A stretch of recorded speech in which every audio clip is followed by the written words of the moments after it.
New York Bee Wellness is a grassroots, educational, charitable 501c3 organization, and its mission is to educate small scale sign liners and beginning beekeepers. Thank you, Dr. Connor, for doing these webinars, and you're on. So tonight we're going to talk about the beehive and the fall and the winter, and discuss some of the things that are involved there. So the subject's on the left-hand side.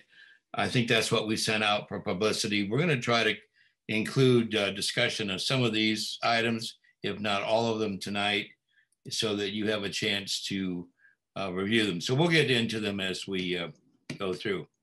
So the question is, we're going to go from summer to fall. We've, of course, in this year have already accomplished that.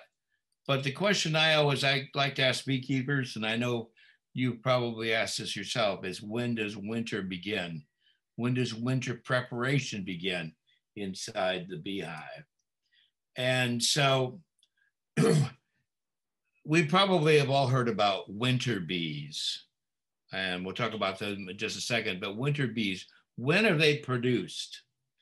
And so that may be the key part of where we are actually starting the winter preparation.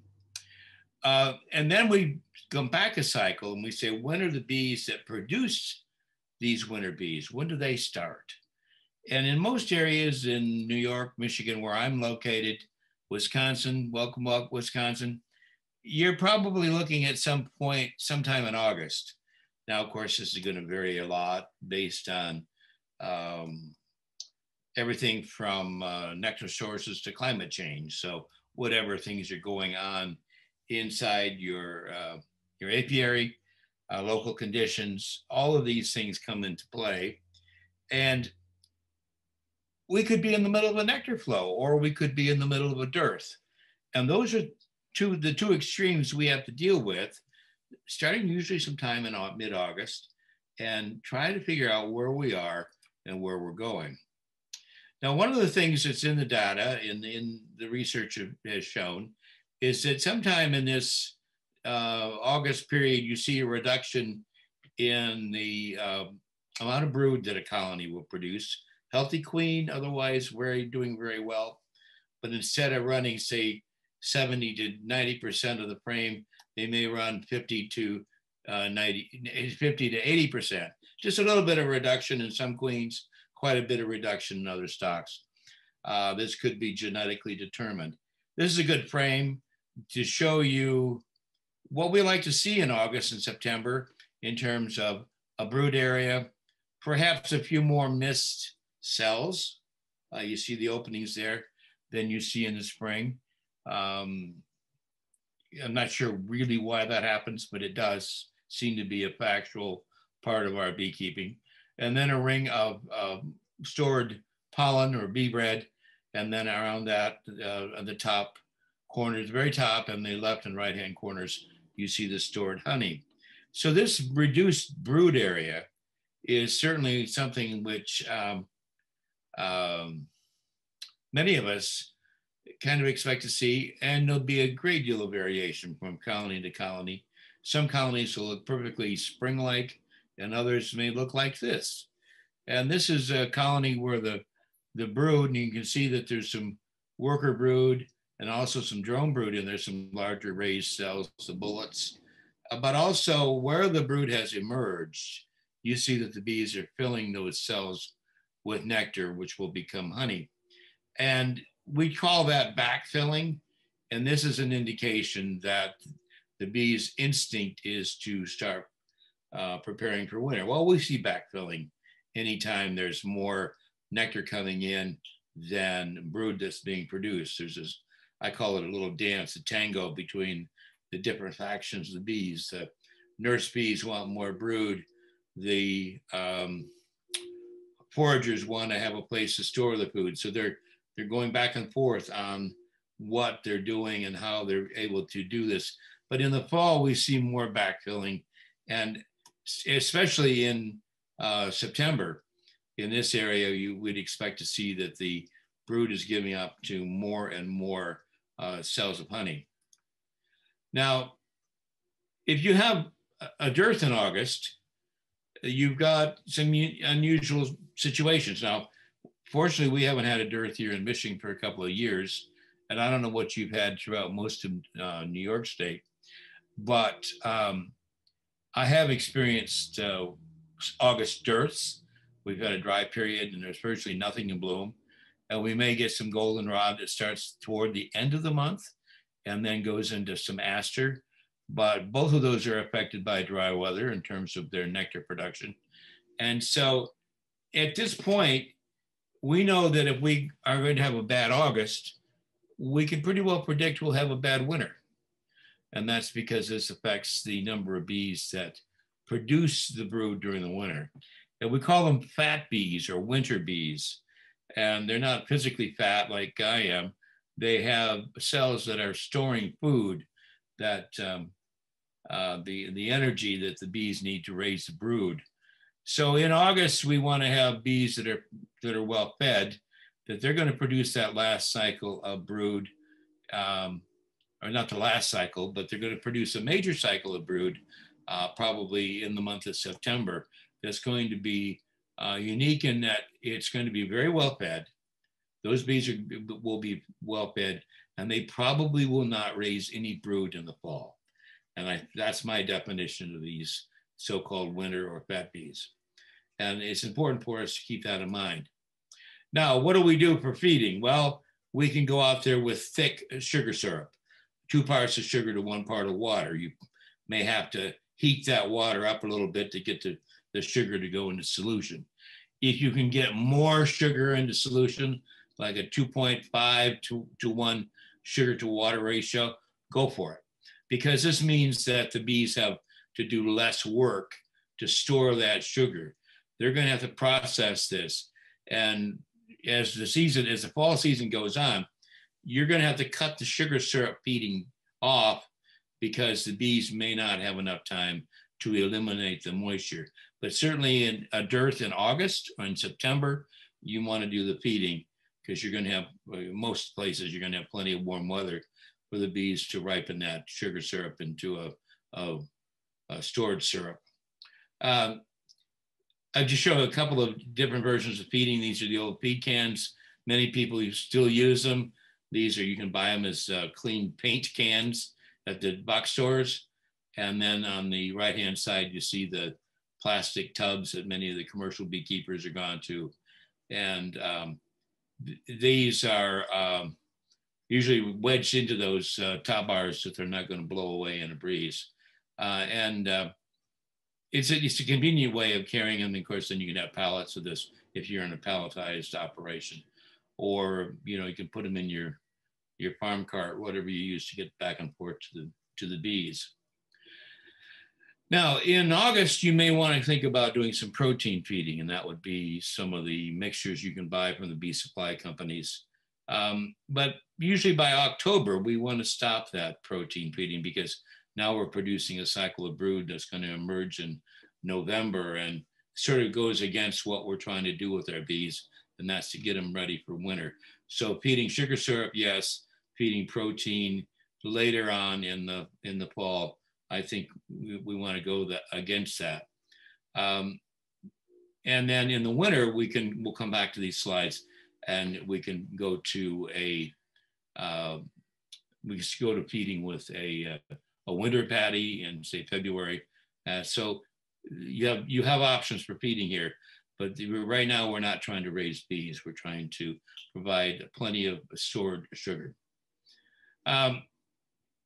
So here you see some thick syrup being fed to help you winterize. And on the right, you see a candy board. This is actually from a hive in France. I like this particular setup because it's simple. It just shows a board that's been the sugar and water mixture with whatever is setting it up has been set into that board. And when I took this picture was in November. So the bees have been feeding on it for several weeks, and the beekeeper can just come along and consume most of the candy, the sugar, then they can swap this lid. No insulation, but this was in France, a little bit warmer climate than one you have in New York.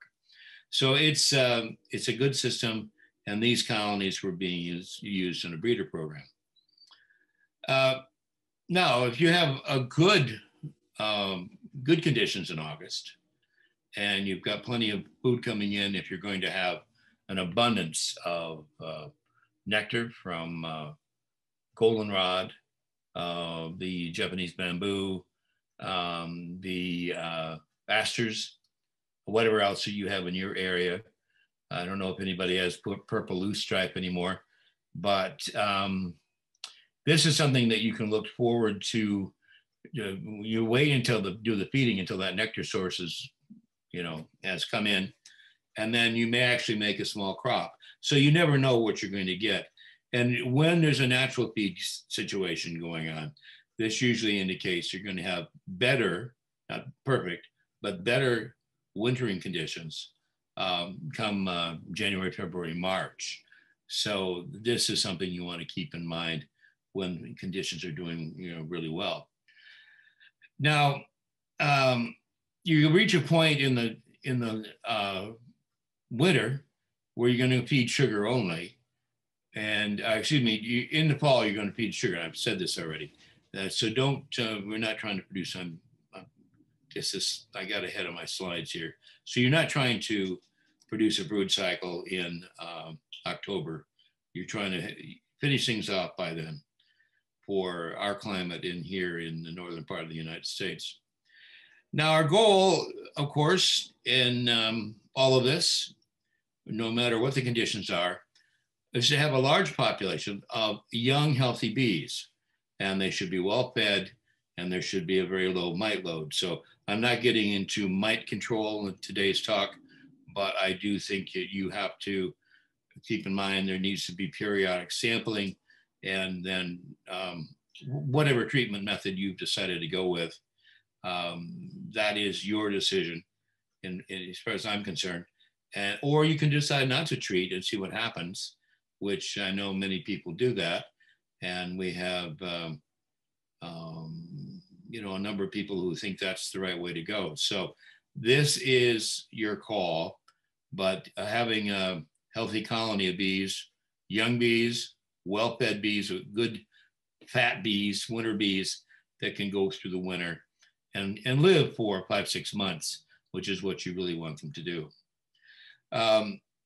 So these bees are going to emerge in late September and into October, and let's figure that out. So the brood that produces the final brood, that's going to be in development during the last 2 weeks of August, first week of September.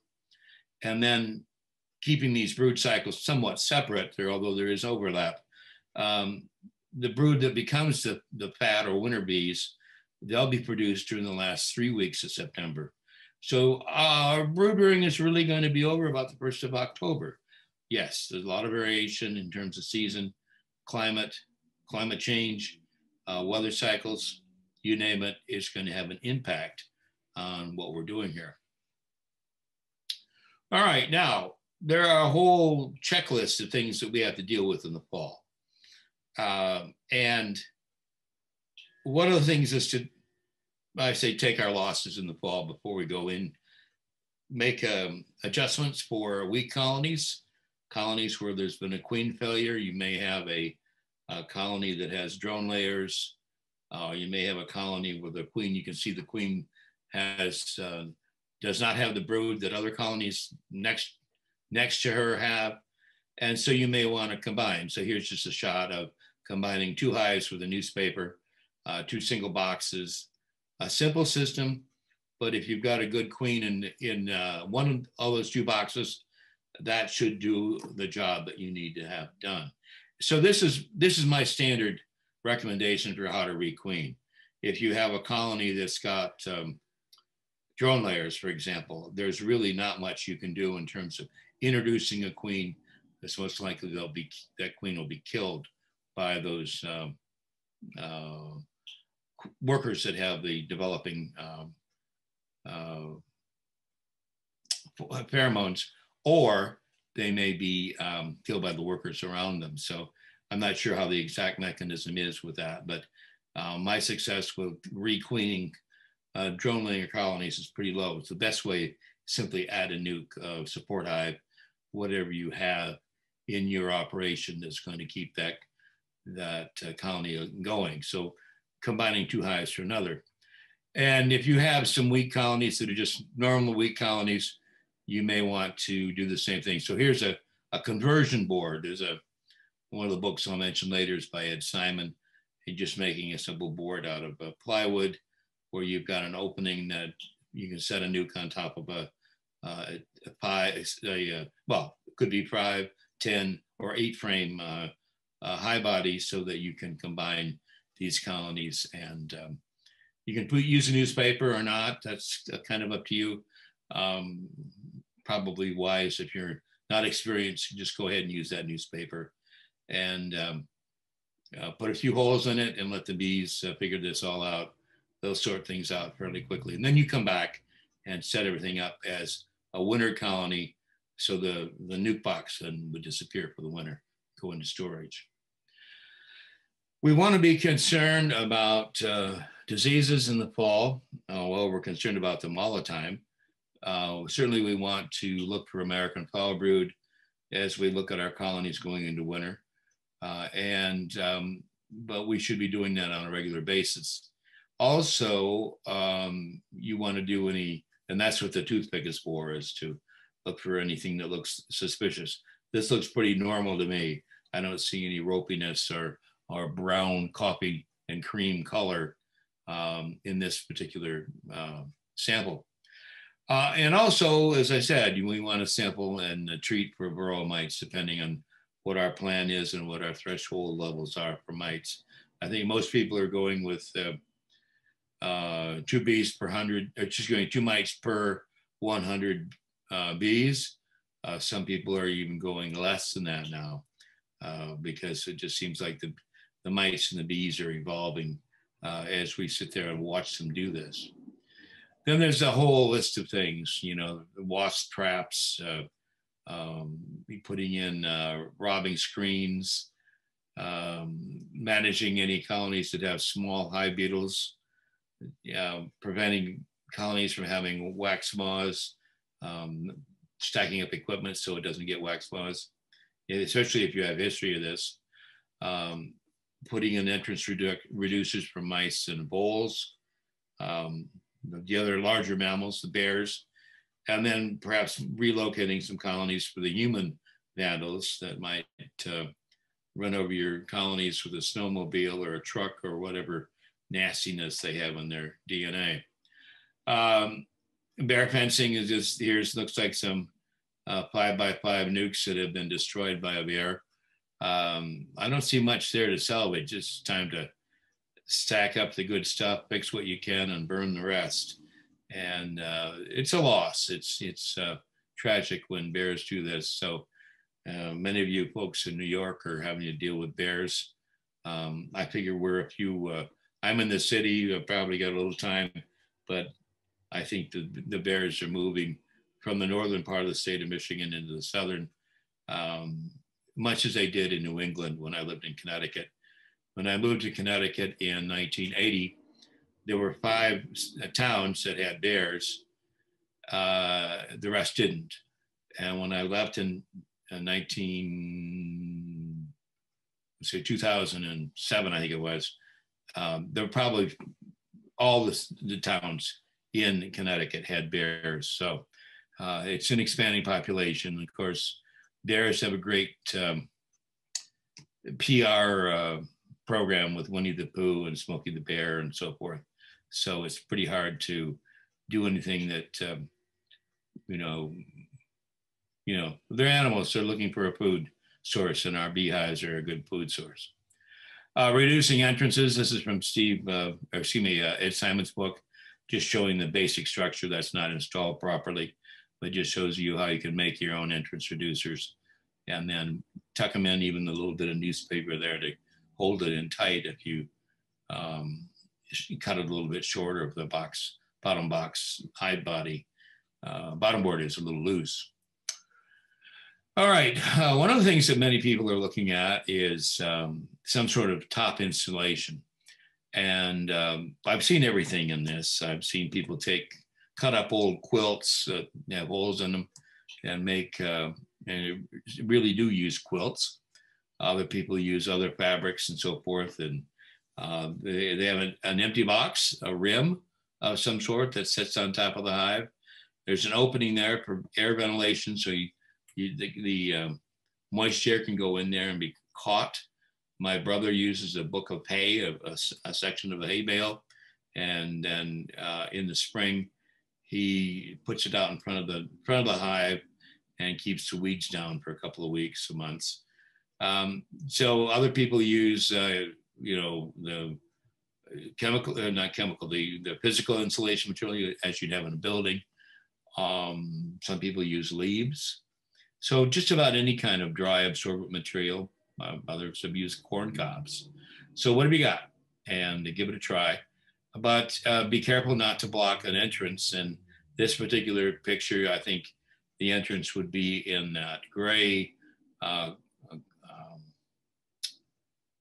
inner cover, and so that there's an upper entrance and the bees, and then the function of the top insulation is to collect moisture and keep it from dripping back down on the bees. And this is really important when you think about the fact that in the winter, the bees are going to be producing a lot of moisture through respiration as they start brood rearing. So this is a serious issue. Oops, I'm going the wrong way. Another form of top insulation is some sort of insulation board, something from a construction site. I've been using the pink board from one of the warehouses, and works fine. And this seems to have enough of the right insulation properties of poly, whatever it is, that it doesn't get the condensation that you get with wood. So that you don't have quite as much moisture falling back on the bees. And I like that. I'm not very good at doing it, but I do like that system. The again, ventilation and insulation, I think the two kind of go together. And I'll show you a slide at some point that I think they've got it wrong, where they've got too much insulation on the side, not enough on the top. So one of the other questions we want to ask is, when does winter start for the bees? And it's kind of a tricky question. I think it goes to the winter cluster. When are the bees going to form a cluster and stay in cluster? So here's a colony that's in winter cluster. It was December in Vermont. The bees are, huddling together there, and they're going to form that cluster when it gets to around 57 degrees Fahrenheit. And the bees on the outside are going to go to the inside. The bees on the inside are going to go on the outside, kind of in a rotation. The bees on the outside will almost be in a stupor. And that's why you want to have a large population of bees. During the rest of the fall and early winter until solstice, you're going to see bees probably not raising any brood in this area. They may, and that's the exception. But without brood, the cluster will stay at about 70 degrees Fahrenheit. But once brood rearing starts, you're going to be at 94, 95 degrees Fahrenheit. And that's pretty consistent all winter long. And if they don't have enough honey or stored syrup to keep that temperature up, that's when you lose those colonies. One of the interesting studies, and I just repeated this from our textbook, at 5 degrees, you've got a 36 centimeter cluster.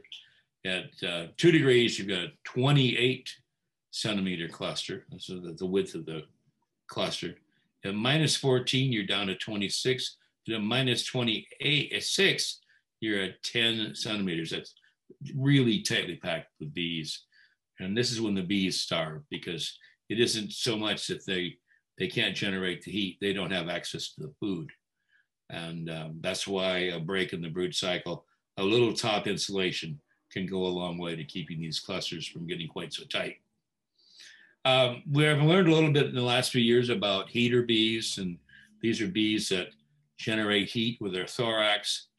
And I don't know who to credit this slide to. I've got some others that look very similar. It's almost part of the public domain, but if you're the photographer, let me know. And you can, these bees are basically flying without moving their wings. They're generating, they're shivering, if you will, with their bodies so that they're generating muscle heat, and they're generating enough heat to warm the area of the brood area they're sitting on, or they may actually crawl into the cells and generate heat there. And that's why you find colonies that have died during the winter, the bees will crawl in, and they're being brought honey by other bees to keep them generating heat. And this is probably the most stressful athletic event, if you want to think of it that way, that any bee ever does, because they may reach temperatures of 108 degrees Fahrenheit. And so they're really going through a lot of respiration, and they are probably running the risk of dying younger because of all of this. So here's a thermal camera shot of a colony in the early part of the winter. You can see the bees are primarily toward the bottom of the hive. We don't know where the brood area is, and we don't know if there is a brood area. This could be just the general heat from the number of bees that are in there. And I don't have a temperature on this photo to tell you it's so many, what the degrees are. That's one of the things some of these cameras they'll mark the temperatures. Here's another shot, and if you look in the background, you'll see that there's snow on top of some of these colonies. And I can't make out if this is a colony that's made of polystyrene or not, but you see the bees have moved up. They're in the second box, the top box, and it looks like the cover has been taken off. But so if you look in the back, you can see that there are the heat coming off near the base of the snow. So there's a lot of heat being generated by these bees. And most commercial beekeepers will confess to warming their hands from the heat of a cluster of bees in the late winter and early spring, because there's a lot of heat being generated. Harry, I've got two questions. If you have a lot of upper insulation, 3 inches of pink board, is an upper exit for moisture necessary? Well, I'm a big advocate for upper ventilation. So I would say no. It isn't the amount of insulation, it's the amount of ventilation. And should people be checking their hives midwinter? I think that's a good idea. I'll get to that. Okay, thank you. Okay. All right. So this just is sort of a review. I'm sorry, this is not my sharpest image. The bees are going to start out in the fall. You see on the left, on the right, let me go which direction, Mike? Left, they're down at the bottom. And then probably sometime in December, January, they're getting up into the second box. And January, February, March, they're in the top box. And they may actually be right up there on the lid. So getting back to that question is this respiration is going on. Now, ventilation is a relative, it's worth discussing and saying, are we talking about upper ventilation? Are we talking about an upper entrance? And different people have different opinions. I like an upper entrance, which also means you're getting enough ventilation. And that's because if you get heavy snow or an ice storm, the bees are not going to be restricted in terms of getting out. Lately, some people have experienced high water levels, so the bees aren't being flooded out. I like the 3 inches of pink board seems like a lot, but I don't know what the R value would be for that. But and if the person asking the question knows what that is, be curious to see what it is. But as I say, the pink board, the blue board, they tend to be warm to the touch rather than like wood where you get more condensation. So interested in knowing what kind of results people are getting with that. Now, people are doing more and more wintering of nucs. This is one of Mike Palmer's setups. Basically the same thing, just the differences in the bottom board, their bottom box he's got them setting on. And these are 4 frames over frames, 4 over 4 side by side. So you've got a total of 8 frames for each hive, but they're split right down the middle. The bees do not commingle. And if you look at the colony on the left-hand side, you see that there's a, like, if you will, an eye, that's an upper entrance, and then kind of a right-hand mouth. And so there's 2 different colonies.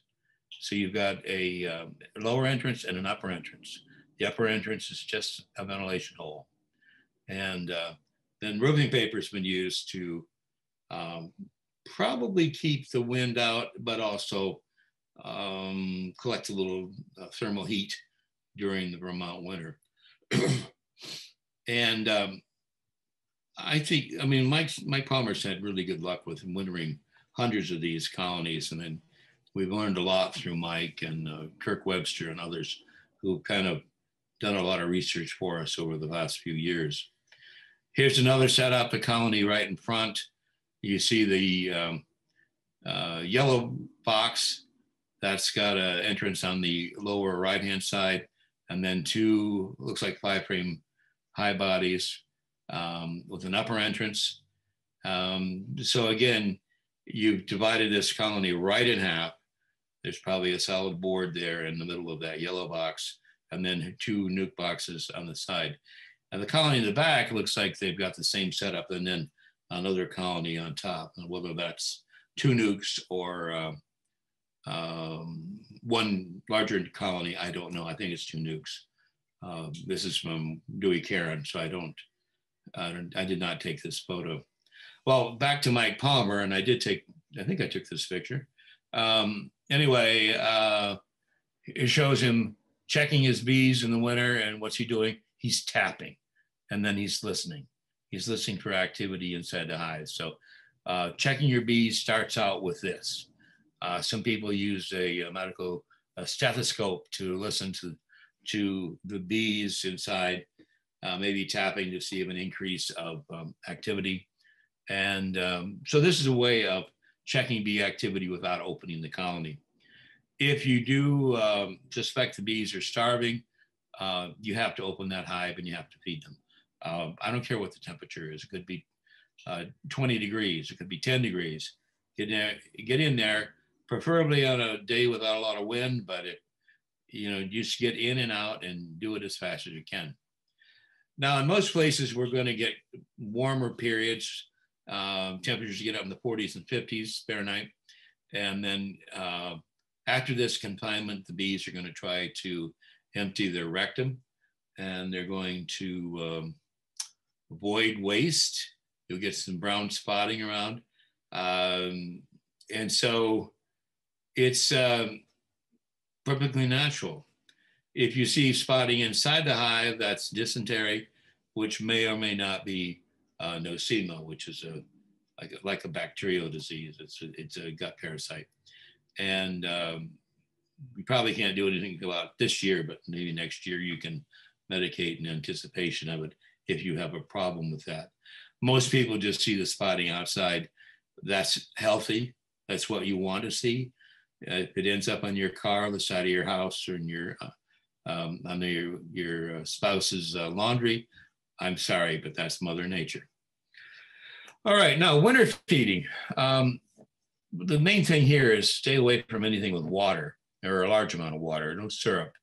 And so the colony in the center of the slide, you can see they've got just granulated sugar put up there, and as the moisture comes up, it looks like there's if you look on the lower left-hand side, you'll see that there's a sort of rim, so that they probably have a feed rim. They may or may not have insulation in this hive. So you can envision that the bees are going to come up, and with the moisture from respiration, they're going to liquefy some of that sugar, and that's where they're going to get the water they need. And this is on the right-hand side, you see the candy board that I showed earlier from Europe. And as I said, I like this because you can just have them in your the back of your truck or snowmobile or sled, whatever you're going out there to check your bees with. And then you can just swap off one candy board with another and keep those colonies alive. So it is a system that I think that more and more beekeepers ought to look at seriously. But you have to balance that with your insulation, top insulation, which is, we've got, if you will, conflicting objectives here with the ventilation, the feeding, and the top insulation. Hey, Larry, Yeah. would there be any signs that would lead you to believe that the bees could be starving without opening the hive? Well, of course, the standard technique that I think most people do is that, like the colony here in the center, you just come along and give the bees a heft from the back and see how heavy they are. If they're really light, they're probably starving. And that's when you want to check. If the bees are heavy, if they still have a box of honey, they could be starving because of the size of the cluster, the placement of the cluster, but it's not as likely as it is when the colony is really light. So that's where you wait. Now, one thing that I've enjoyed doing a few times is having beekeepers lift the back of a hive and try to estimate the weight of the hive. Beekeepers always think that there's more food in the colony than there really is. So if it seems like it's heavy, well, not that heavy. It's probably a lot lighter than you think, and there's not as much food in there.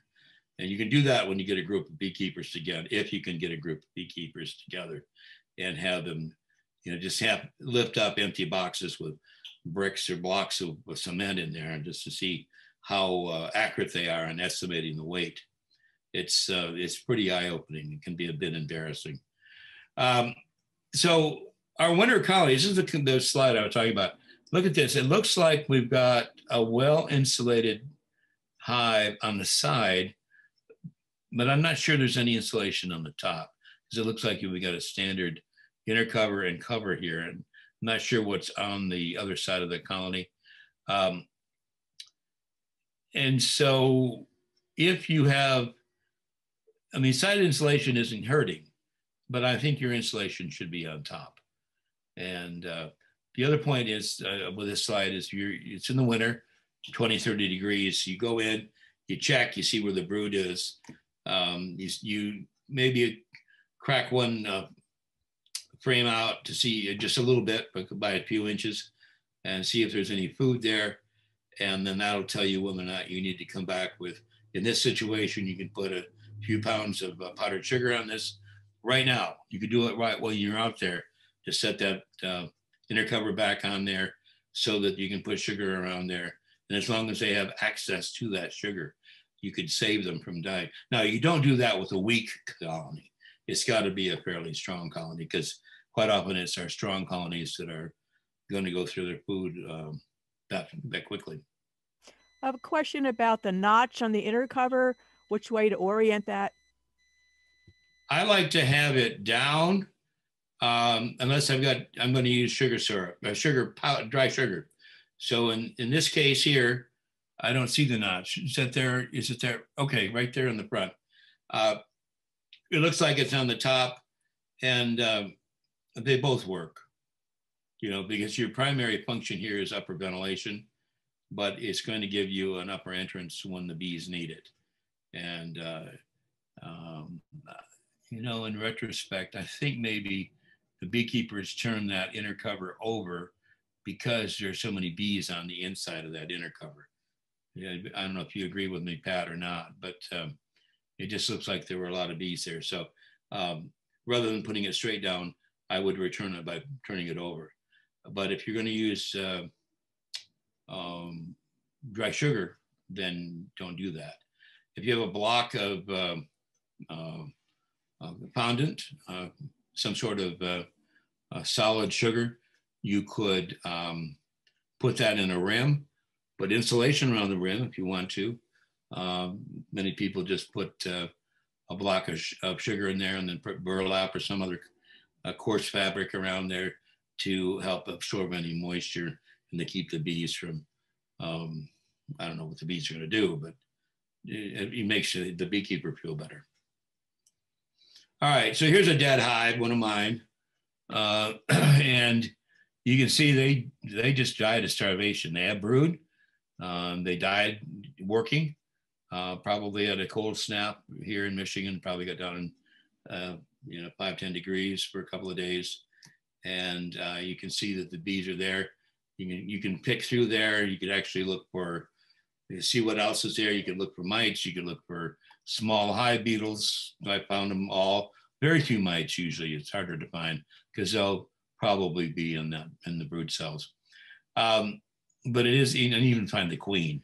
But it is sort of embarrassing when you say, okay, we're going to check the bees, and they've run out of food. And so it's a combination of starvation and cold. Now, if there's honey elsewhere in that hive, if they break cluster, if the temperature inside the hive gets above 57 degrees, they're going to be able to go to that honey and start moving it toward the cluster itself. But then if you have a rapid return to cold weather, you may have patches of bees throughout the whole hive that are split up now, which usually is fatal. So yeah, it's it's a balance, having plenty of bees, plenty of young nurse bees, but also having plenty of food.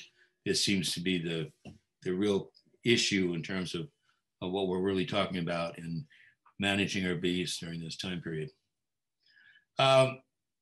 In any colony you see that, any dead colony, you're of course instinctively going to look for scale for American foul brood. You can see scale here on several of those cells. And this wasn't a winter colony, but it was a typical of what you see in winter, in American foul brood. You see the sunken coal cappings and the holes in the cappings, the kind of dark discoloration of those cappings, and the scale. So if you're a relatively new beekeeper, you may want to take a sample and send it off, excuse me.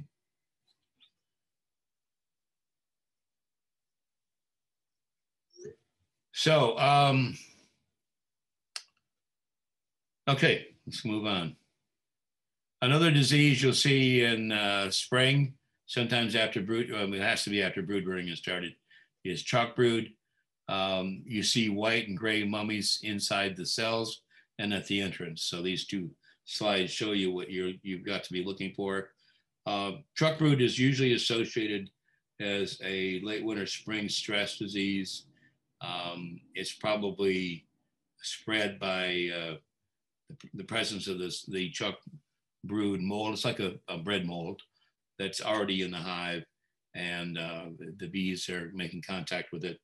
And in certain conditions, humidity, temperature, and so forth, they will have a lot of problems with that. I have had one colony in my career that I can report that died from chalk brood. Most of this is a stress disease, and you just have to prepare for it.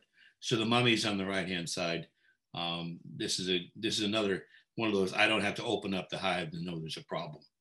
The disadvantage with chalk brood is there is no treatment for chalk brood. I've even experimented with a few bread mold inhibitors like they use in bread, that you could possibly put in there, and no success with that. So it's what do? You live through it, or you requeen and hope it works away. But that's a later season issue. First inspection in the late winter and the spring, whatever you can get in there. If you've got your buddy, this is a little more intensive inspection than I like to do for a first spring inspection. But you can get temperatures up in 60 or higher most any time in late February, March, in all of this area that you discussed, Pat. And so, yeah, you take advantage of those days. You call in at work, you've got to, you develop the cough, or you just clock out. And So, you know, if anything, as COVID has taught us, is that there are priorities in life, so we can adjust things. So you're going to check to see if there's brood, where the brood is, where the remaining food is, check for any diseases. So going back to this slide, the food's probably all going to be up at the top, and you have to decide whether or not you're going to have to give them a brick of sugar, you know, the fondant, or if there is something else that you can do to take care of this. Also, keep in mind that you could probably sometime in the late winter, early spring, you can start going back to a thick sugar syrup in terms of feeding, because temperatures are going to be cooperating. You have to use your instinct on that. Now, at the same time, well, even earlier than liquid syrup, I'd certainly consider using a protein patty of some sort. And I fed winter patties starting in January, and I thought they did really, the colonies did really well with them. A winter patty is basically an all sugar patty with a very small percentage of protein, maybe 5-6%. And I have to tell you, I use the product from Data, not because I'm endorsing them, but that's who I got it from. And it worked well. I think Man Lake has a good product as well, but it is a winter patty. It is for feeding primarily sugar syrup. And a little bit of protein is going to help with any bit of brooding. And remember, the brood, the pollen level in late winter, early spring has really gone, been reduced. You're relying on what the bees have in that in their bodies, and they're able to continue producing brood. Okay, two questions on feeding. The mountain camp method. What's your experience with that? And I when would you define mountain camp. I hear all these snow on the mountain things. I know what they're talking about. putting newspaper on top of the frames directly and then pouring granulated sugar as a winter feed? Why not? Wouldn't it work? I mean, you know, you're going to have to put a few holes in that newspaper to help Right, the bees out, right? right, Your biggest risk there is if they don't take all that sugar down, you're going to have a mess when you come back. right. Now, when I would would you? run, you know, Sorry. the just, you know, pros and cons. The advantage is that they're going to have more access. The moisture from respiration is going to help them out. The disadvantage, I think, is the mess, and also, um, you know, some of that sugar comes down into the brood. Um, would you be better off just using a inner cover with a hole in the entrance? Yeah. What else? In the spring, when would you start open feeding? I never open feed. Not with sugar syrup. We'll get to the protein in a minute. Okay. Was I clear on that? Yes, that's good. Thank you. Okay, thank you. All right, so now some people on the right-hand side, you see a pollen trap from Better Bee, and some people collect pollen from their own colonies. They're pretty sure that the colony is not collecting any chuck, or it does not have any chuck brood, and you have to inspect the pollen for mummies, and you have no history of American foul brood with that colony. Those are your two issues in terms of using your own pollen. Freezing it does not kill the spores. So that's not going to be your solution. Now, dry protein feeding, if that's what our question was about, here are two examples of what you've got in areas of the world where it never gets that cold. And the picture on the left-hand side is in Southern California. In January, February, or even earlier in the year, starting probably in November, December, you see you've got a cover here and the bowls of dry pollen substitute. These are soybean or brewer's yeast and other mixtures, no natural pollen, but these are nice systems. And I forgot to put a slide of the bees actually actively collecting. The bees will be absolutely covered with this stuff. And it's pretty, and it's when the bees are out collecting dust from bird feeders that you want to put that out. So that depends on where you are. If you're in Long Island, it could be in January, early February. In the upper part of New York, I would say you're probably looking at sometime in February, maybe even March. The PVC pipe method has become popular because you can put a couple of cups of the protein in there. And it's fine. Another system I've seen is simply put an empty, put a bag of protein material into a cardboard box and put that into a metal container, and then maybe some sort of screening material to keep mammals out of it, because skunks and possums and I don't know what else you're going to try to get it. Probably your pet dog too. Try to get in there and get a snack from this protein stuff. So just don't let it get wet. So I like this. It's fun. It makes you feel like you're doing bees some good. I don't know what the overall benefit is to the bees from this, but if it keeps them raising brood, it's probably good. Now, I just wanted to throw a few things out here about climate change. Certainly, climate has changed in my lifetime. I'm not pinning blame on anything here.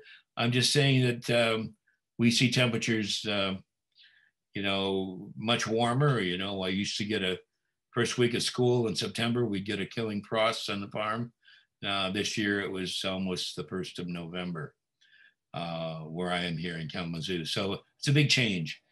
This is impacting when some of the spring trees are in bloom. If the trees are coming out a little bit earlier than what the bees are ready to get out there, this concern. I'm talking about maples, the alders, ash. Well, we don't have an ash one. I meant to say elms. So these are the issues, the trees that you want. They are our big early pollen sources. When somebody shows a picture of a dandelion flower as being the important flower for bees in the spring, I laugh because it indicates how much the beekeeper has, or the person needs to learn. And also talking about climate change, I think our potential for dry periods in the summer are increasing, and we're having more and more issues, different parts of the country with that. My daughter lives in Alaska. They never really experienced the droughts that they've had. And of course, that can impact on their very short nectar source season from the fireweed. So it all, you have to keep your eyes open what's going on. So bottom line, the real key, we need to make sure that our bees have plenty of honey stores or stored sugar syrup that's in a position in the hive that the bees are going to be able to use for clustering. There's no guarantee you're going to get that right. The bees are going to get that right. And so feeding for many of you will be the answer, or kind of the laissez-faire approach is leave all that honey that the bees have produced on the hives and take any excess that they have in the spring. Whatever your system is, there's no right or wrong. It's what works for you to keep these bees alive and have some fun with them in the process. So that's basically the talk that I had prepared. I'll get to questions here, but you have to endure the commercial first. So most of this talk is adapted from the book Honeybee Biology and Beekeeping that Dewey Karen and I have been writing. This is now working on the 3rd edition, be out sometime. We'll get to it. But it's a really good book, we think, and we're pleased that more and more bee clubs and colleges are using it for their textbook. If you're just getting started with beekeeping, here are 4 books I want you to think about getting. Bee Essentials, the Field Guide, which is sort of an overview of beekeeping. Vocabulary, which my son wrote with a little help, and shows you all the terms, 600 plus photos of everything you can imagine that you run into in the bee world.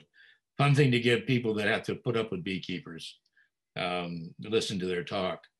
Package Essentials, that's our newest, came out just in time for COVID and this year.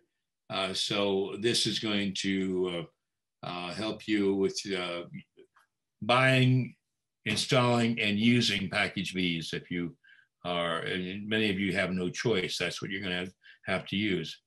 And then our book on sustainable beekeeping, keeping bees alive, which I think is pretty useful for all beekeepers, not just those that are getting started. And then in addition to Dewey Caron's in my book, Diana Cemetery, I'll have a Tobley's book, The Beekeeper's Handbook.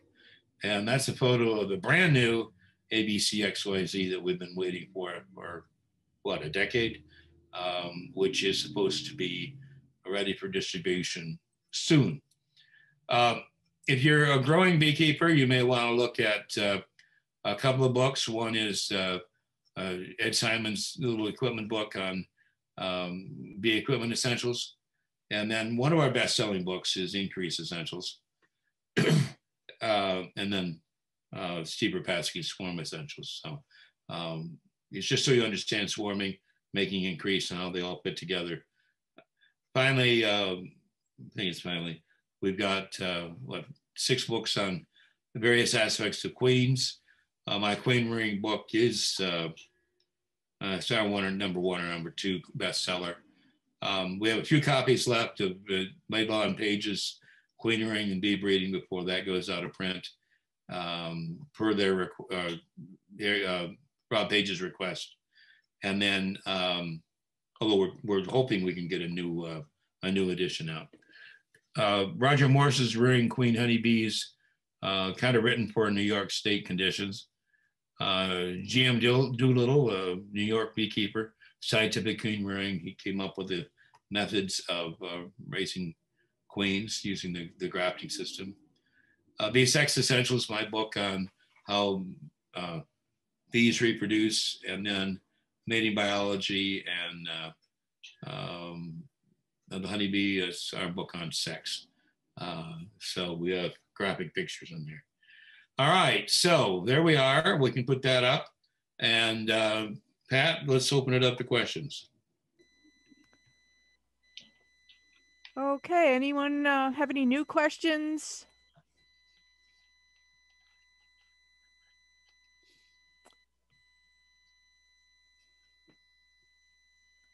Okay, I'll read one question here. Is it necessary to use an inner cover?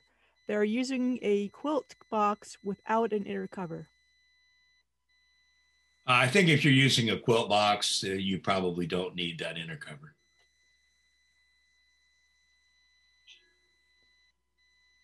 Okay, some people are unclear on using granulated versus powdered sugar. I would not recommend using powdered sugar as a feed. One, it's more expensive, and I think the bees can handle the granulated sugar, liquefy it and everything quite nicely. Also, granulated sugar usually contains a certain percentage of cornstarch or something to keep it from going and caking up. So your granulated sugar does not have an anti-caking agent. Okay, for winter patties, do you have to buy them, or can you make them? You can do either. You can make I'll tell you what I used to do when I'd go to a bee meeting. I'd buy a case from Daydan or Man Lake and take them home and have them on hand. I'm down to 3 colonies now, so they're on their own this year. The reality is that you can collect pollen yourself and feed it with a little sugar and mix it together and make a slurry, kind of like making cookie dough, and feed them a little bit. It's pretty intense, so you give them a quarter of a pound at a time.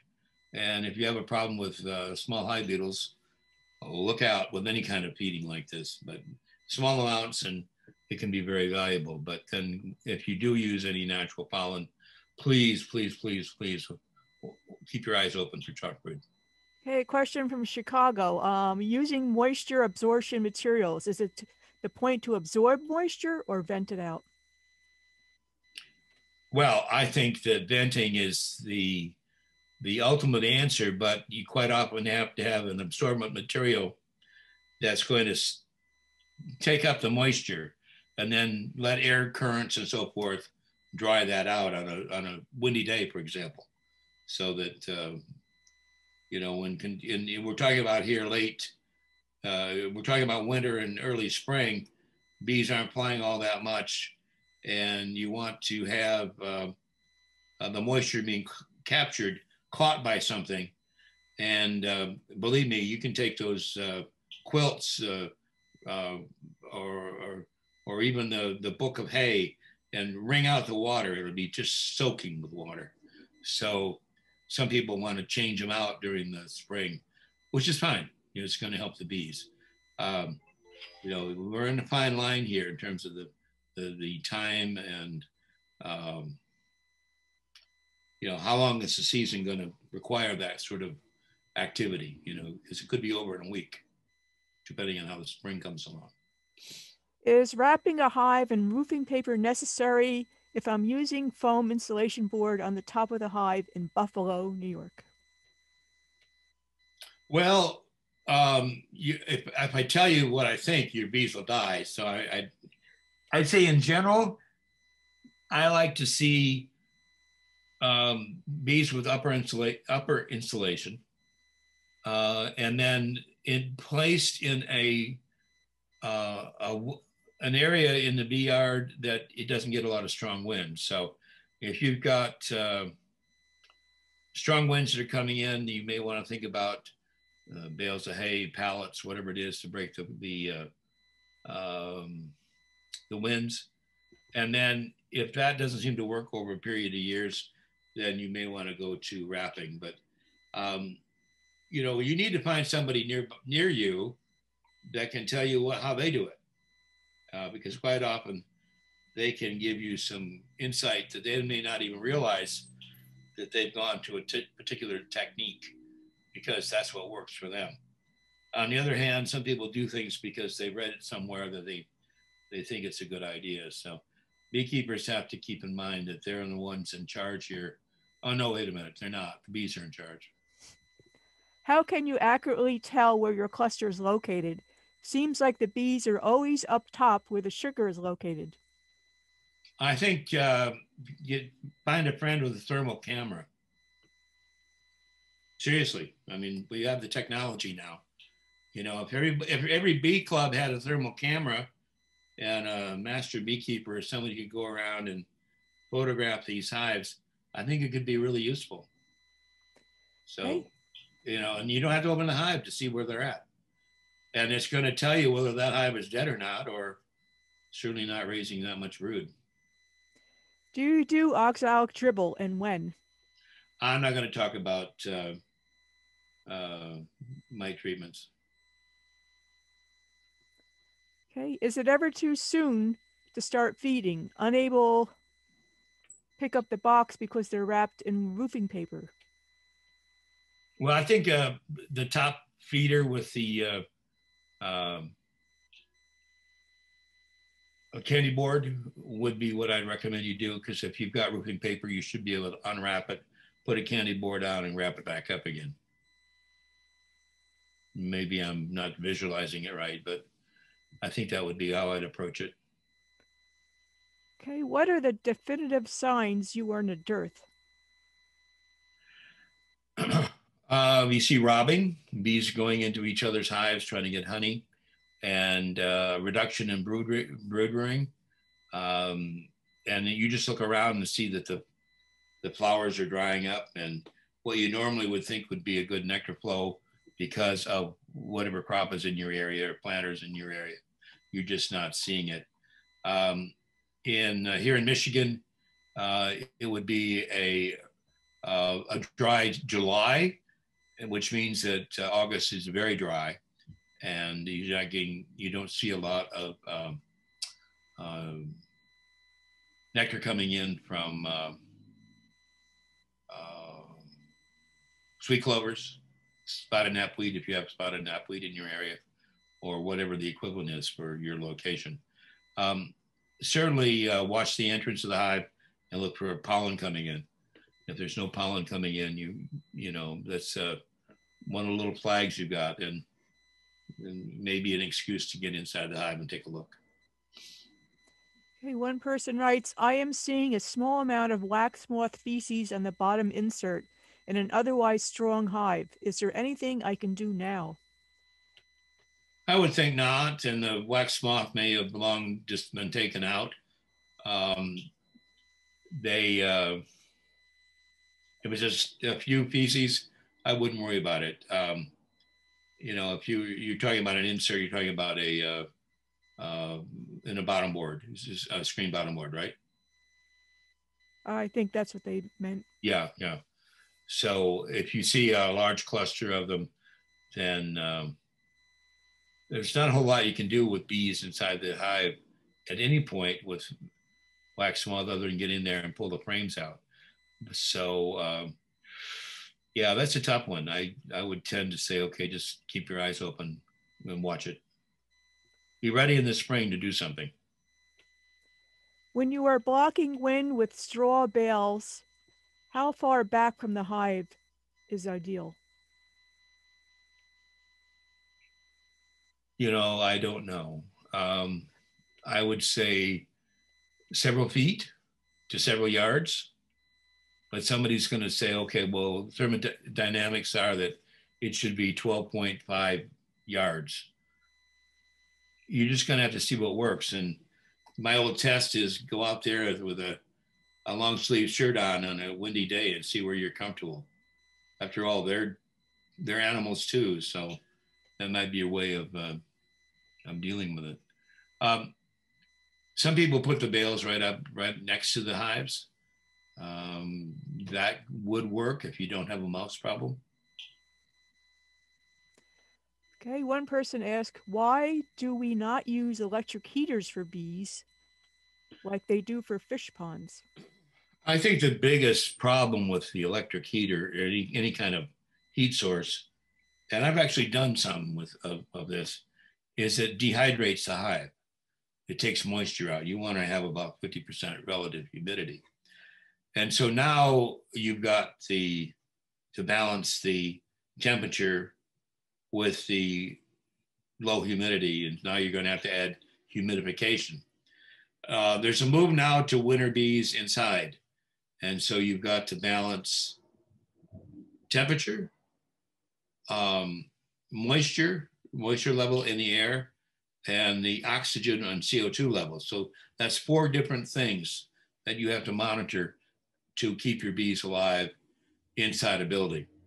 When, of course, you remember your probably great-great-grandfather probably never thought about that when he put them in the basement in an old New York farmhouse and wintered the bees there, because the rubble, what are they called, rubble basements, had enough ventilation and so forth to, the bees were getting plenty of oxygen and taking care of themselves.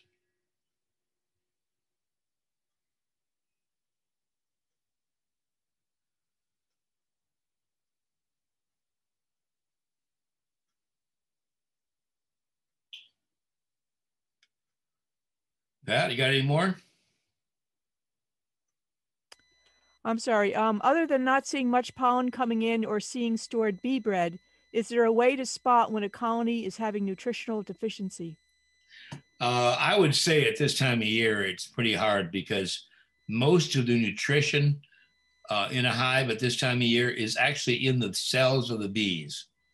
These fat bees have taken up a lot of the energy from the sugar syrup, but mainly from the protein they've eaten, the pollen, and it's ready, waiting to feed the brood. So that I would think in many cases you could open up a colony and have trouble finding pollen. Now, another reason for that is that bees will put honey on top of cells of pollen and kind of seal it up, can it, if you will, and preserve it. And so you may not see it as you're looking through. And I don't think you want to have to go out there and do a lot of destructive checking. But yeah, it's you're going to have to kind of a leap of faith here that the bees have got it stored in their bodies, the protein. And do you think it's better to feed pollen sub-dry or in patty form? I liked feeding the patties because you can feed them earlier, and then once the pollen sources come in, the natural sources come in the spring, they're going to pretty well stop taking that down. But they can still work on it during, uh, cold spell, rainy day, whatever it is. The dry feeding in a barrel or in a PVC pipe, who's that for? Is that for the bees or is that for the beekeeper? I think most people that do it are doing it for because they enjoy seeing the bees staying busy. Okay, I have one more question here, unless someone else wants to submit a question. Will adding a piece of wood over the top hole to inhibit snow accumulation interfere with cleansing flights? What do we mean by the top hole? The entrance? I think so. I'm not sure if they mean putting something over the outer cover. Are we talking about a roof? Yeah, I think so. Okay. As long as the bees can get in and out, I don't think that's going to be a problem. So if you're talking about a board with a rock or a stone on it, just to give the bees some protection, is probably not going to be important one way or the other. We tend to overmanage our bees. The bees are pretty good at adapting by changing the size of the entrance with propolis. They'll make it bigger or smaller depending on what their needs are. Do bees store pollen substitute? I believe they do. The dry stuff, not so much as the liquid. Remember that the liquid has got a lot of sugar in it, so they're going to be able to take that down and store it basically as a sugar syrup. Okay, no more questions. I thank you, Larry. I thank everyone. Have a good holiday and Happy New Year. Happy New Year to everyone, and I certainly appreciate everybody paying attention. It's hard to get a sense of interacting with you folks, but I hope you have a wonderful season, and hopefully we can see each other sometime next year once this COVID thing is a little bit under control, and we've got the ability to meet again in person. So good night, and thanks a lot. All right, thank you.